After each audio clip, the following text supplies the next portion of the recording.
السلام علیکم ورحمت الله وبرکاته. شعیب خان سلامونه را لیږلي او د سلام یې وروسته لیکلي چې زه یوه پوښتنه لرم. پوښتنه مې دا ده، په چاړه باندې د ډوډۍ پرې کول څنګه دي؟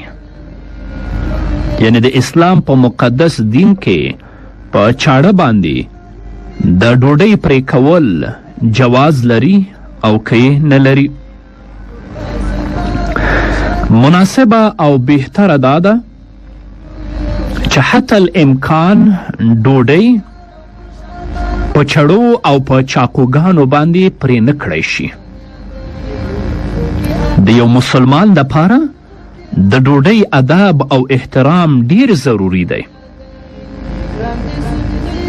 لیکن که چیرته ضرورت وي لکه په ودونو کې یا په خوښیو کې چې هلته ضرورت دی چې ډوډۍ باید په چاړه باندې پرې کړی شي، نو هلته بیا پرې کول مرخص او جایز دی. اما حتی الامکان باید کوشش وکړی شي چې ډوډۍ په چاړه باندې پرې نه کړی شي. او کم روایت چې د منع په باره کې مشهور دی چې نبی کریم صلی الله علیه وسلم فرمایلی دی چې تاسو ډوډۍ په چاړه سره مه پرې کوئ، دا روایت صحیح نه دی. ابن حبان لیکي لا یجوز الاجتماع به. او موضوعات کبرا کې ملا علی قاری رحمه الله دا حدیث په موضوعی کې راوړی دی. او علامه ابن جوزی رحمه الله هم فرمایلی دی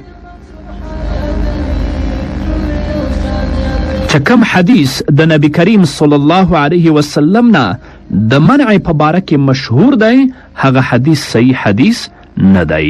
نو حتی الامکان باید کوشش وشي چې ډوډۍ په چړو باندې پرې نه کړی شي، اما که چیرته ضرورت پیښیږي هلته بیا جایز دی، مشکل نشته. اوری پر زړګي ملا کا څاڅکي د شبنم کلی، اوری پر زړګي ملا کا څاڅکي د شبنم کلی، هاغه د حرم کلی هاغه محترم.